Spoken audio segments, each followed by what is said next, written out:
मकर संक्रांती ते रथ सप्तमीपर्यंत हळदी कुंकू समारंभ केले जातात. मकर संक्रांतीला ब्रह्मांडाची चंद्रनाडी कार्यरत असते. सूर्याच्या उत्तरायणामध्ये ब्रह्मांडात रजसत्व लहरी अधिक असतात. अशा पोषक काळामध्ये हळदी कुंकू करणे हे लाभदायक असते. हळदी कुंकवाच्या माध्यमातून आपण सुवासिनींच्या रूपात घरी आलेल्या साक्षात आदिशक्तीचीच पूजा करत असतो.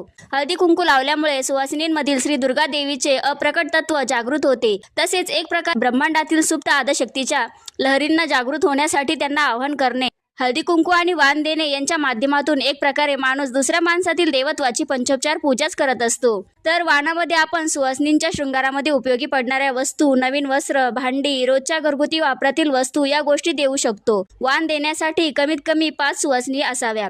मग त्यापेक्षा अधिक तुमच्या क्षमतेप्रमाणे तुम्ही सुवासिनींना बोलावू शकता. सुवासिनींना घरी बोलावून त्यांना चहापाणी करून त्यांची पंचोपचार पूजा करावी व त्यांना वाण देऊन उखाणा घेण्यास सांगावे. वाण देताना सीता सीता वाण घे, रामाचे नाव सांगून दे असे बोलण्याची प्रथा आहे. त्यानंतर सुवासिनी एकमेकींना हळदी कुंकू, भेटवस्तू देऊन हा समारंभ आनंदाने पार पाडतात. तुमच्याकडे कशा पद्धतीने हा सण साजरा होतो हे कमेंटमध्ये नक्की सांगा. श्री स्वामी समर्थ.